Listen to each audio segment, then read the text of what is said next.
እንኳን ለጌታችን ለኢየሱስ ክርስቶስ የትንሣኤ በዓል በሰላም አደረሳችሁ አደረሰን። እንደምታውቁት የትንሣኤ በዓል ጌታ ኢየሱስ ክርስቶስ ለሰው ልጆች ሁሉ ላለው ፍቅር በዘር በቀለም ሳይለይ ሁሉንም የሰው ልጆችን በድንቅ ፍቅር ወዶ በመስቀል ላይ ከተሰቀለ በኋላ በትንሣኤ የተነሳበትን በዓል ለማሰብ ለማክበር ነው የሚከበረው። ስለዚህ ከበዓሉ ዓላማ አንፃር የፍቅር በዓል ነው ማለት ነው። የድንቅ ፍቅር፣ የመዋደድ ራስን አሳልፎ እስከ መስጠት ድረስ የምናከብረው በዓል ነው። ይሄ ለሰዎች ትልቅ መልእክት አለው። በፍቅር መኖር፣ አብሮ አንድ ላይ ተረራርቶ ተደጋግፎ በመልካም ምኞትና በመልካም ልብ አንድ ላይ እጅ ለእጅ ተያይዞ መኖርን ለኔ ብቻ ማለት ሳይሆን ለእኛ ማለትን የተማርንበት ነውና በዓሉ ለሁላችንም ልክ እንደ ዓላማው ይሆንልን ዘንድ ከልቤ እመኛለሁ። ዛሬ 27ኛውን የተስፋ ብርሃን ምገባ ማዕከልን በዚህ መልክ ከትንሣኤ በዓል ጋራ እያስጀመርን ነው። አጠቃላይ ምገባ ማዕከሎቻችን ወደ 30 እየደረሱ ነው። ጉለሌ ላይ ቀጨኔ አካባቢ ተመልካች፣ ጠዋሪ፣ ደጋፊ የሌላቸው የከተማችን ነዋሪዎችን በማየት ያስጀምረናል። ከዓመት በላይ አገልግሎት ሰጥቷል። እንዲሁም ደግሞ እንጦጦ እንጨት ተሸክመው ልጆቻቸውን ሲያስተምሩ እንጨት እየለቀሙ ሲኖሩ ሲወጡ ሲወርዱ የነበሩ እናቶቻችን የእንጀራ ፋብሪካ ማዕከል የገነባንበት ጋር እዛው አያይዘን በርካታ ድጋፍ የሚገባቸው አካላትና የከተማችን ነዋሪዎች እንዳሉ ተመልክተን እንጦጦ ላይ ጨምረናል። ዛሬ ደግሞ ሽሮ ሜዳ አካባቢ በተመሳሳይ መለኪያ አስጀምረናል ማለት ነው። ይሄ የሚያሳየው መንግስታችን ለደሃ እርዳታ ለሚያስፈልጋቸው ለተለያየ ማህበራዊ ችግር በተለይም ለተጋለጡ ለአካል ጉዳተኞች ሀገራቸውን አገልግለው ተሯሩጠው ብዙ ሰርተው ሲያረጁ ሲደክማቸው ሀገራቸውን እየባረኩ እንጂ እያማረሩ እንዳያልፉ በማሰብ ለድሆች በጣም የቅርብ ሆኖ ተመልክቶ ችግራቸውን ለመቅረፍ የሚሰራ መንግስት ነው። ለዚህ ነው የዛሬ 4 ዓመት አካባቢ አንድ ብለን የጀመርነው የምገባ ማዕከል ዛሬ ወደ 30 እያደገ ያለው።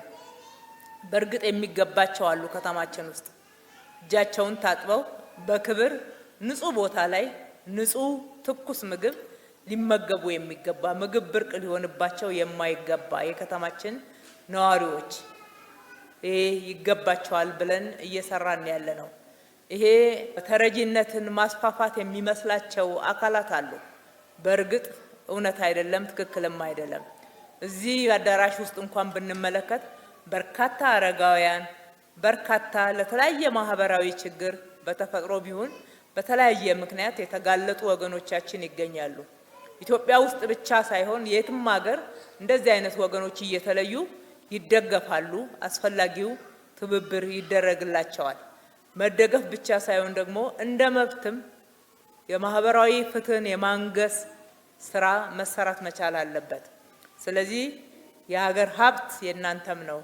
ካለን ተካፍለን አካፍለን አክብረን ፍቅራችንን እየገለጽን አብረን መኖር እንችላለን። የምገባ ማዕከሎቻችን ከምገባ ባሻገር ናቸው። ከምገባ ባሻገር ለዜጎቻችን ፍቅራችንን አክብሮታችንን የምንገልጥበትና ማህበራዊ ፍትህን የምናነግስበት ነውና በድጋሚ እንኳን ደስ ያላችሁ። ከዛሬ ጀምሮ ይሄ የምገባ ማዕከል አይቋረጥም። በየቀኑ በቀን አንድ ጊዜ ንጹህ ምግብ ክብራችሁን በጠበቀ መንገድ ትኩስ ምግብ ይቀርብላችኋል።